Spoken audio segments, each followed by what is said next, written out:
fácil, tiene agua y electrolitos. Ambos son cuantificables.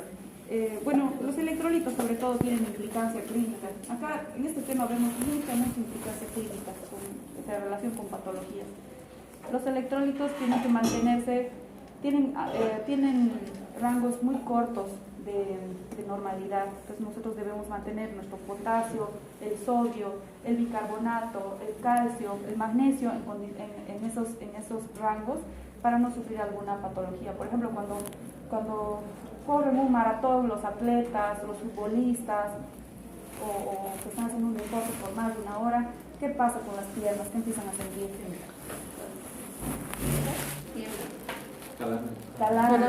Calambres. ¿Por qué? Porque al eliminar sudor también están eliminando electrolitos.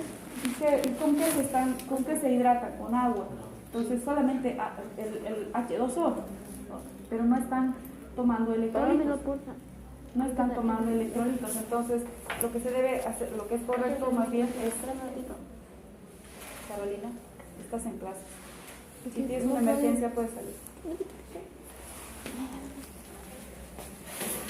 Entonces, nos interrumpe la clase, ya, a ver, atentos todos. Cuando está con el sudor se elimina también, les decía, electrolitos. Entonces lo correcto es que si se está haciendo un deporte de alto rendimiento, hidratarse también con electrolitos. Hay soluciones como el Gatorade, Powerade, la Santea, hay un montón que tienen preparados con electrolitos. Eso es lo ideal para reponer. ¿Para qué? Para evitar estos calambres tan molestos. Y también puede darse sin que hagan deporte, ¿no? Porque tengan baja ingesta de potasio, de magnesio. ¿Querías preguntar algo, Gustavo? No, te iba a preguntar por qué algunos atletas cuando le dicen calambre igual comen banana o guineo. Pero es porque tiene potasio, la banana tiene potasio, entonces nos ayuda a reponer. Ahora, cuando en condiciones patológicas también vamos a ver un descenso del potasio, del magnesio, cuando hayan diarreas, vómitos. En los niños sobre todo se deshidratan así porque tienen mayor porcentaje de agua. Entonces hay que corregir. Se mide en sangre los electrolitos y depende, si tiene un bajón de potasio, hay que corregir. Se pone potasio. Es más fácil reponer vía oral. Si el paciente no está con vómitos, puede tomar vía oral. Hay soluciones con potasio. Y si no, si está mal, si está inconsciente, si está en coma o algo, entonces hay que poner en vena. Y en vena es muy delicado, no se repone así porque si no le puede dar una arritmia del corazón que puede generar incluso paro, y el paro muere. Entonces los electrolitos son sumamente delicados de manejar, hay que ver, y el bicarbonato está relacionado con el pH, porque el bicarbonato de sodio, que seguramente conocen muchos, el bicarbonato es alcalino, eso nos da el pH en la sangre. Nosotros tenemos una sangre, un pH más alcalino, de 7.35 a 7.45. ¿Están llevando eso en algo? En el colegio, yo iba ahí. Y creo que la temperatura es 38 grados, ¿no? Que es un poco ligeramente superior de la ¿De qué? la sangre. No, la sangre más bien tiene esa temperatura de 36.5. Ah, 36.5. claro, porque 38 ya es fiebre. sí. Más de 38 hipertermia. Luego hipertirexia. Bueno, y las sustancias orgánicas también son cuantificables. Con una muestrita de sangre se puede cuantificar ¿qué? Las proteínas que son un 7 a 8% de la sangre. Las albúminas, las globulinas y el fibrinógeno. Las albúminas son los transportadores, son los Ubers. ¿Quién ha usado Uber alguna vez? ¿No usaste Uber? Uber. Uber o InDrive, cualquiera de los dos. Bueno, las albúminas son los Ubers o InDriver de nuestra sangre. Se encargan de transportar lo que sea, lo que necesite ser transportado, nutrientes, desechos, factores, de todo, pueden transportar de todo. Entonces lo que necesite ser transportado va a ser gracias a las albúminas y también regulan lo que es la presión coloidosmótica. La presión coloidosmótica es el agua que tenemos, la relación del agua con la proteína, con la albúmina.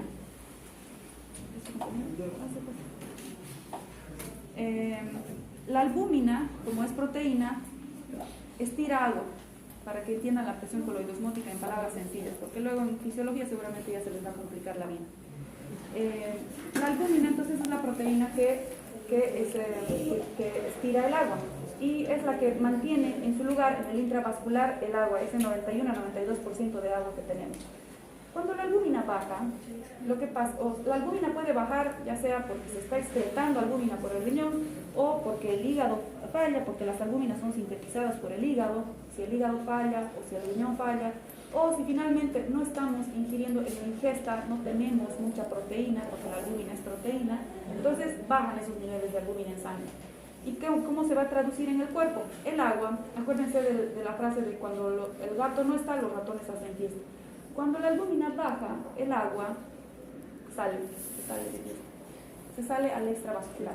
Entonces en el extravascular, donde vea espacio intercelular, en el tejido conjuntivo laxo, vendría a aumentar lo que es la sustancia fundamental. Y eso macroscópicamente, ¿cómo se va a ver en el paciente? Como edema, está hinchado, relleno de agua. Entonces eso generalmente empieza de los pies y va subiendo al cuerpo.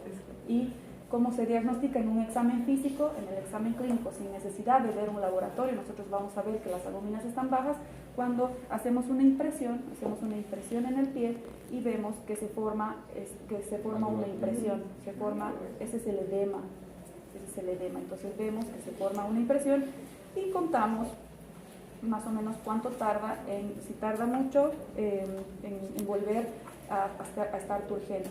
Así se marca una cruz, 2 cruces o 3 cruces de edema, ¿sí? Ese es el edema. Entonces, si encontramos edema en un paciente, si encontramos un edema, edema con fobia, vamos a relacionarla con algo que hay que tratar. Puede ser grave, porque puede ser falla renal, puede ser falla hepática, o que el paciente está ingiriendo poca cantidad de proteínas. Puede ser que su dieta esté más ricas en grasas e hidratos de carbono. Puro chocolate no está comiendo, entonces no está comiendo proteínas. Y las proteínas son necesarias para mantener los niveles de albúmina en sangre. ¿Entendieron eso? Ya. Pasamos a las globulinas.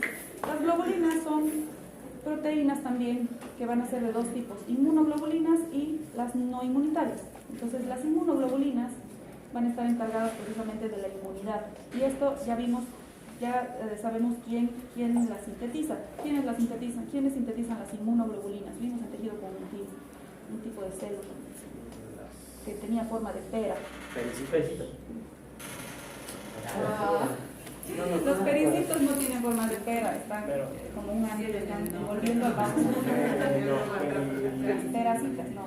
La célula plasmática. La célula, o el plasmocito también se llama, plasmocito.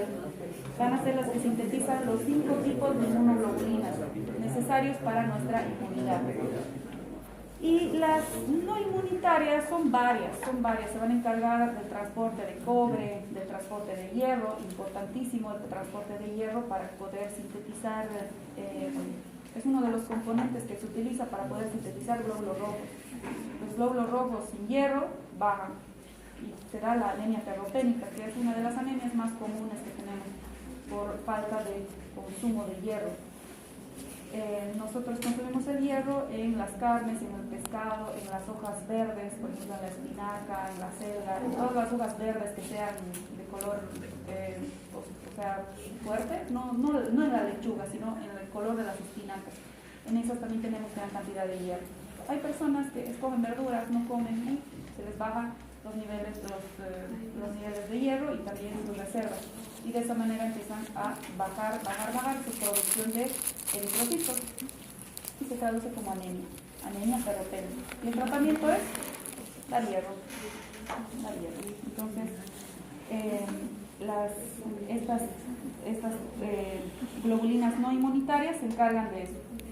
Chicos, ¿quieren compartir algo con la clase? Bueno, ¿qué está haciendo? Es un tema pesado, es un tema amplio.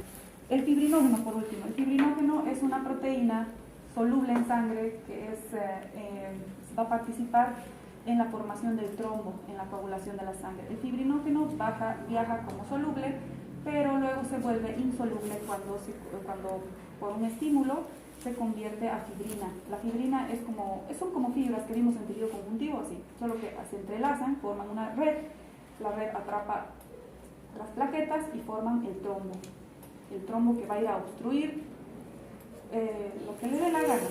Si es en condiciones fisiológicas, se va a formar cuando exista un corte, cuando exista una lesión tisular, una lesión en el tejido. ¿Para qué? Para ir a tapar, para activar la coagulación e ir a tapar ese vaso sanguíneo que está sangrando. De esa manera se activa la hemostasia. Ahora, esas personas que toman anticoagulantes o antiagregantes plaquetarios como la aspirina van a sangrar. ¿Por qué? Porque este medicamento impide, los anticoagulantes impiden la activación de los factores de coagulación, y el antiagregante plaquetario, la aspirina, va a impedir que las plaquetas se peguen. Entonces no se pegan las plaquetas, no se va a formar el trombo, la persona va a seguir sangrando. Así que no es de tomar nada más aspirina, ¿sí? Hay muchos que toman cualquier cosa porque venden. En Bolivia en realidad se vende de todo, tiene venta libre todo, hasta los antibióticos. Entonces afuera no van a encontrar eso, siempre les piden receta. A menos que sea un lugar súper clandestino. Pero en general, en todos los países, en Chile, Argentina, Brasil, Estados Unidos, en todo lado les piden receta. En Bolivia además se puede comprar de todo en la farmacia. Y entonces, ya les decía, la aspirina va a causar esta antiagregación plaquetaria, por eso se da a estos pacientes que necesitan, que son formadores de trombos, se les da ¿para qué? Para que sus plaquetas no se peguen, no formen trombos, pero tiene su efecto secundario, si es que sufren un corte, un golpe o algo, pueden sangrar y va a costar que ceda ese sangrado. Entonces el fibrinógeno participa en la formación del trombo junto con las plaquetas. El resto son sustancias nutritivas, productos de desecho, hormonas que vamos a encontrar en plasma.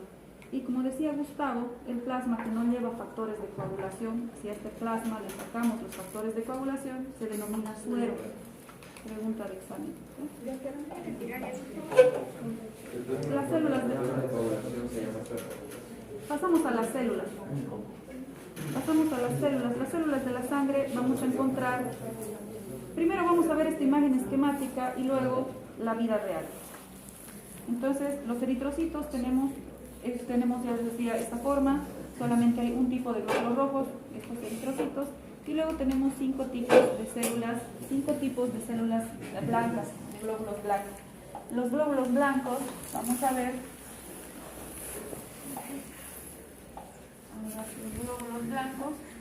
ver, los granulocitos por un lado y los agranulocitos. Sus nombres ya nos van a indicar qué vamos a ver. Los granulocitos se van a llamar así porque tienen gránulos, por la presencia de gránulos. Entonces vamos a encontrar 3 tipos de células. Vamos a encontrar, y las 3 se caracterizan porque van a tener gránulos. Los agranulocitos, A, ¿qué significa? Sin o no, significa sin o no. Entonces cuando vean el prefijo A, eso significa. Agranulocitos que no tienen gránulos. Entonces vamos a ver 2 tipos de células. Una es más grande, otra es un poco más pequeña. Sin gránulos. Hasta ahí. Ahora, en cuanto a los granulocitos, vamos a ver de 3 tipos. Vamos a ver el neutrófilo, que es una célula que va a tener un núcleo multilobulado. Eso quiere decir que puede tener de 3 a 5 lóbulos. Es un solo núcleo, solo que está dividido de esta manera. Entonces, en el crotis de sangre, ¿qué pasa? ¿Por qué están tan indisciplinados? Vean acá, Gustavo. Aquí piña.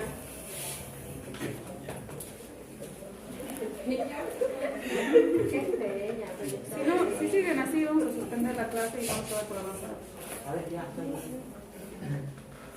Bueno, entonces el neutrófilo vamos a ver que tiene esta forma de núcleo multilobulado. Y en la placa de sangre, en el crotis sanguíneo que vamos a ver en la siguiente clase, vamos a encontrarla así. ¿Sí? Vamos a tener 1, 2, 3 lóbulos. De esa manera podemos diferenciar. El glóbulo rojo, fíjense, es nuestro referente porque es la célula más abundante. Los glóbulos rojos tenemos millones, tenemos de 4.5 a 5 millones. Los glóbulos blancos tenemos de 5.000 a 10.000. Entonces, esto sería como sacarse la lotería, que encontremos en un solo campo microscópico todas las células. En realidad, vamos a encontrar muchos glóbulos rojos y un glóbulo blanco. Muchos glóbulos rojos y un glóbulo blanco. Por eso tenemos que explorar toda la placa, todo el frote sanguíneo. Entonces, yo les decía que esto sería como sacarse la lotería en histología. Vamos a ver el neutrófilo entonces con 3 lóbulos. Acá dice basófilo, pero está mal, es neutrófilo. El siguiente es el basófilo. El neutrófilo básicamente se encarga de la protección de nuestro cuerpo. Todos se encargan de la inmunidad, pero este se encarga, es muy parecido al macrófago. ¿Se acuerdan de esa célula de Pac-Man que se come todo? El neutrófilo también tiene capacidad de fagocitosis, o sea, se come bacterias. Entonces, este migra cuando es llamado, cuando una señalización es activada, migra al extravascular para ir a comerse las bacterias. Ese es el neutrófilo.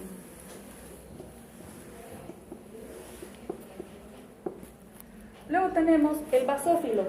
El basófilo es una célula, no, antes el eosinófilo vamos a hablar. El eosinófilo es una célula que va a participar protegiéndonos de los parásitos y también de las reacciones alérgicas, de cualquier tipo de reacción alérgica. Los eosinófilos tienen un núcleo bilobulado y es de esa manera que podemos identificar en la placa histológica, en el frotis. Entonces todos van a tener sus gránulos, les decía, pero lo que les diferencia son sus núcleos. Más o menos los 3 tienen el mismo tamaño. El glóbulo rojo tiene de 7 a 8 micras. Por eso es que nosotros, comparando con un glóbulo rojo, ya vemos, este más o menos va a tener un poquito más, el glóbulo rojo va a ser más o menos de este tamaño, y el neutrófilo va a tener entre 10 a 12 más o menos. Ya podemos identificar el tamaño comparando con un glóbulo rojo. Luego vamos a ver, el eosinófilo les decía entonces que es una célula con muchos gránulos que, como su nombre indica, eosinófilos, se van a teñir. Eosinófilos van a ser fucsias, van a ser rosados, por eso se llama así, eosinófilo. Y tiene el núcleo bilobulado, de esa manera podemos identificarlo, 2 lóbulos. Estos van a participar, van a migrar al tejido conjuntivo laxo, sobre todo del intestino. Cuando comemos comida contaminada, por decir, ustedes se van acá afuera, encuentran una hamburguesa de dudosa procedencia y tiene su lechuga no está lavada. Entonces, y en su intestino, ¿qué pasa? Los parásitos que se consumieron van a tratar de ingresar a nuestro cuerpo e invadirlos para generar una parasitosis. Entonces pasan el epitelio de los intestinos, que es un epitelio cilíndrico simple. Pasan ese epitelio y se encuentran de frente con el tejido conjuntivo laxo que está debajo.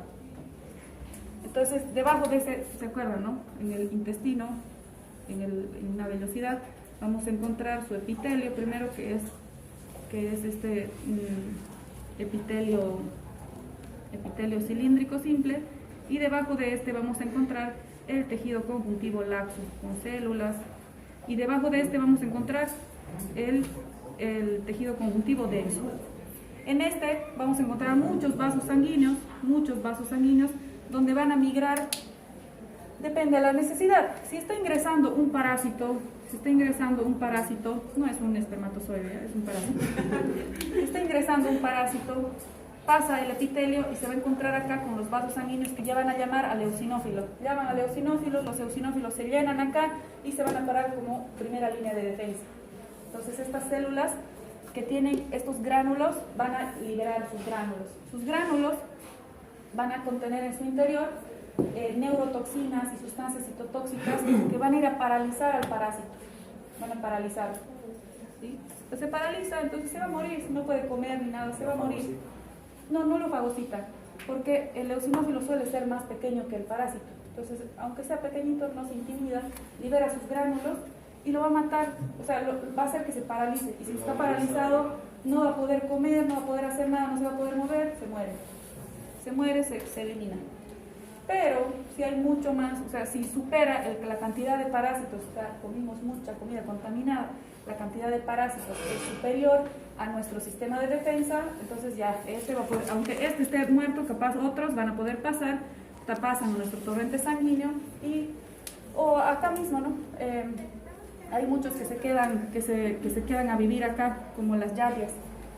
Depende del parásito, va a contaminar nuestro cuerpo y se dan las parasitosis.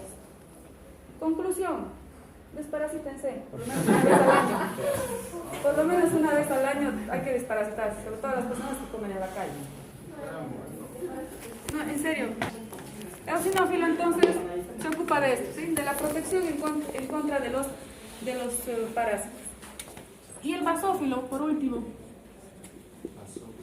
Basófilo, su nombre nos va a indicar, pregunta de examen, ¿por qué se llama basófilo? Porque sus gránulos, nadie se nota las preguntas de examen y luego están llorando. Los basófilos son los gránulos, para empezar, los gránulos del basófilo se tiñen del colorante básico. Entonces vamos a ver en la sangre de esta manera, recontra teñido de morado, ¿sí? Puntitos, sí. Entonces vamos a teñirlos de morado. Para hacer la tinción de la placa, de sangre, del protisanguíneo que vamos a hacer en la siguiente clase, hay un preparado ya, no tenemos que mezclar hematoxilina con nada. Hay un preparado que se llama la tinción de Giemsa. Entonces directamente se pone eso y ya está preparada la placa y nos va a dar esos colores entre morado y rosado. Entonces, el basófilo va a tener un núcleo más o menos como en media luna. Pero no se va a ver, muchas veces no se va a ver, algunas veces se puede ver, pero la mayoría de las veces no se ve. ¿Por qué? Porque está totalmente tapado por sus gránulos de color morado, sus gránulos basófilos. Eso le da el nombre. Y el basófilo se ocupa de ayudar a los otros dos. El basófilo es buenito, entonces ayuda tanto al eosinófilo como al neutrófilo. De esa manera sus niveles en sangre aumentan cuando existe cualquiera de estos dos aumentos. Cuando existe una parasitosis vamos a encontrar más eosinófilos en sangre. Cuando existe una infección bacteriana vamos a encontrar más neutrófilos. Entonces ya cuando nosotros vemos el hemograma de un paciente con su serie de neutrófilos aumentada, lo normal es de 47 a 67%. Si vemos un 80%, por así decimos, este paciente tiene una infección bacteriana. De esa manera nosotros ya podemos orientar nuestro diagnóstico y nuestro tratamiento. ¿Sí? Esos tres, entonces, los granulocitos. Los agranulocitos son dos. ¿Hasta ahí me están entendiendo? Sí. Los agranulocitos son dos. Uno, el monocito, que vendría a ser la célula más grande de las 5. El monocito es una célula que tiene un núcleo en forma de riñón, pues, o sea, forma arriñonada. El monocito, acá, no hace mucho, pero cuando se convierte, esta célula se convierte en otra para poder ser útil, depende a la señalización. Si es que se activa la señalización para el monocito migra también al tejido conjuntivo laxo, o donde es requerido, y se convierte en la célula Pacman, en el macrófago. Entonces este se convierte en macrófago y ahí recién es útil. Entonces se convierte en Pacman. No es así, se parece, es igual al monocito. Pero se convierte en que su función principal es la fagocitosis, ¿no? La fagocitosis de todo, de bacterias, virus, de todo. Esta célula es más grande que el neutrófilo, pero cumplen más o menos la misma función, solo que el macrófago se come de todo, no discrimina. Y también el macrófago es célula presentadora de antígeno, o sea que una vez que se come el antígeno, se come el microorganismo, va y avisa al linfocito. El linfocito es una célula de núcleo también agrandado, el linfocito. Núcleo agrandado, no tiene gránulos. Entonces vamos a ver 3 tipos de linfocitos, solo que acá no importa mucho, ¿por qué? Porque se ven exactamente igual los 3 tipos de linfocitos, solo que el tamaño un poquito varía, pero el núcleo se ve de la misma manera. Los núcleos son bien teñidos, ¿sí? Son bien teñidos, todos los núcleos. ¿Por qué son teñidos? Ya saben eso. ¿Por qué son bien teñidos? Gustavo, ¿por qué se tiñen los núcleos? ¿De color azul? ¿Pero por qué se tiñen? Sí, claro, se van a teñir de Porque color morado. son más basofílicos. Porque tienen basofilia, porque son ácidos por el ADN que tienen, porque es ácido desoxirribonucleico. Acuérdense de eso. Cada tema está relacionado, no tienen que olvidarse de los temas que vimos pasado. Entonces, el linfocito no vamos a detallar cada uno porque les decía que en el frotis sanguíneo se ve de la misma manera. Entonces, acá, este es el linfocito, se ve similar a mi dibujo, ¿no? Entonces vamos a ver el núcleo agrandado. Parece granulado. No es grande, estos son los gránulos. Este es el núcleo nada más. Este es el núcleo, fíjense. El núcleo. Luego tenemos